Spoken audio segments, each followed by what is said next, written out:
गडिंग्लज कुक्कुटपालन संस्थेच्या निवडणूक लागल्या आहेत। जनता दल स्वीकरण आणि भाजप प्रस्तुत यांच्या नारायणी आबा पाटील सहकार पॅनेलची आज पत्रकार परिषद पार पडली। याच अनुषंगाने बिनविरोध निवडणुकीच्या संदर्भात आणि संस्थेबाबत सविस्तर माहिती दिली ते कोल्हापूर लाईव्हच्या माध्यमातून।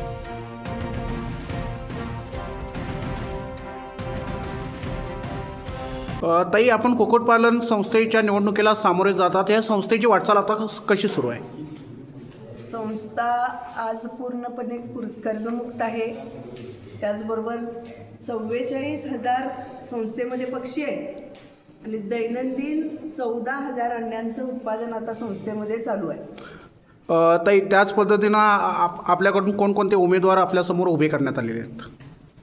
आमच्याकडून सर्वसाधारण गटातून रमेश मगदूम, त्याचबरोबर माधव पोटे पाटील, सुभाष एनरोळे, शशिकांत चोते, विजय मोरे, हिंदूराव नौकुडकर, महिला राखीवमधून मी स्वतः आहे, त्या सुप्रिया सावंत, अनुसूचित जातीमधून मीना कांबळे, इतर मागासमधून बाळकृष्ण परीट आणि भटक्या विमुक्तमधून आमचे नेते बाळेशदादा नाईक।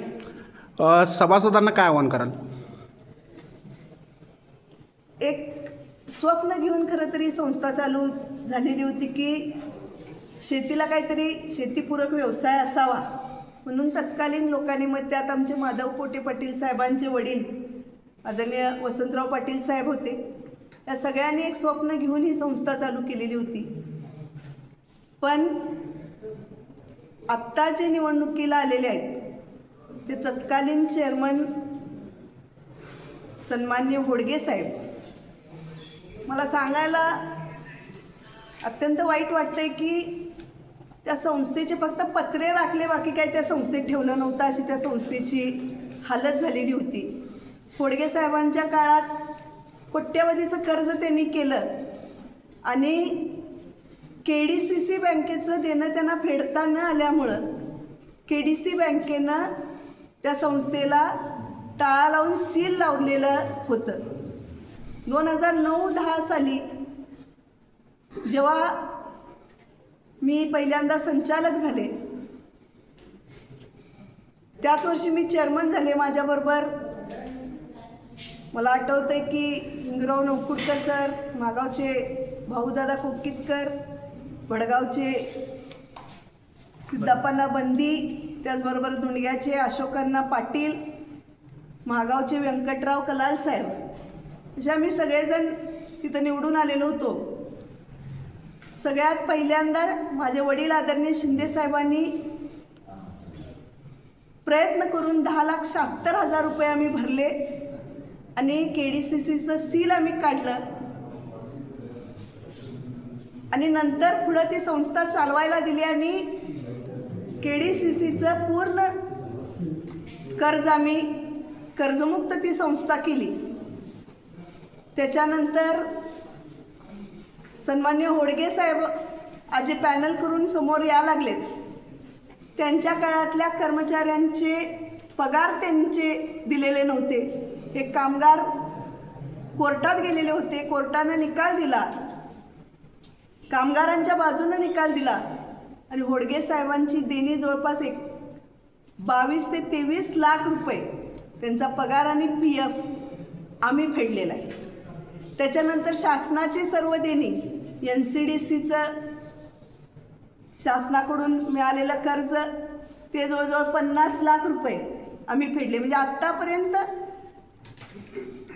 1.25 कोटी रुपये सन्माननीय होडगे साहेबांनी केलेली देणी फेडून आज ही संस्था सुस्थितीत आणलेली आहे। माझ्यावर आरोप असा व्हायला लागलाय किंवा बोलला असं जायला लागलंय की एवढे वर्ष यांच्याकडे संस्था आहे, यांनी ना अंडी दिली सभासदांना ना कोंबड्या दिल्या। बरोबर आहे, देऊ शकलो नाही, कारण त्यांनी केलेली कर्ज फेडून या संस्थेला ऊर्जितावस्थेत आणण्यासाठी काही कठोर निर्णय घ्यायला लागले। माझ्याबरोबर जेवढे संचालक होते, 1 रुपयाचा चहा कधी त्याने आम्ही संचालक मंडळाने तिथं पिलेला नाही आणि संस्थाला पुन्हा उभारी देण्याचा प्रयत्न सातत्यानं आम्ही केला।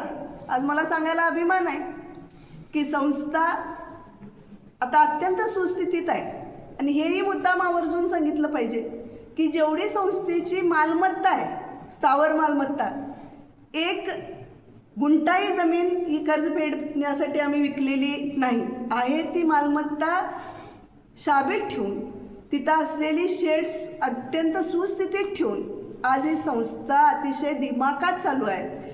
जेव्हा ही संस्था कर्जात होती, सील होतं, तेव्हा तुम्हाला या संस्थेची का आठवण झाली नाही? आणि आज मात्र ही संस्था कर्जमुक्त झाल्यानंतर, आज ही संस्था सुस्थितीत आल्यानंतर सगळ्यांनाच पुन्हा मला भीती वाटते, सुज्ञ सभासदांनी याचा खूप जाणीवपूर्वक विचार करावा की संस्था प्रामाणिकपणे आम्ही सांभाळलेली आहे, वाढवलेली आहे. ती संस्था पुन्हा चुकीच्या हातात जाऊ नये आणि पुन्हा कर्जबाजारी होऊ नये यासाठी सुज्ञ सभासदांनी येणाऱ्या 11 जानेवारीला नारळ या चिन्हासमोर शिक्का मारून आमच्या 11च्या 11 नारायण आबा पाटील सहकार पॅनलमधल्या सर्व 11 उमेदवारांना भरघोस मतांनी विजयी करावं आणि ही संस्था चांगल्या पद्धतीने चालवण्यासाठी आणि सभासदांना लाभांश देण्यासाठी आम्हाला सहकार्य करावे अशी विनंती करते.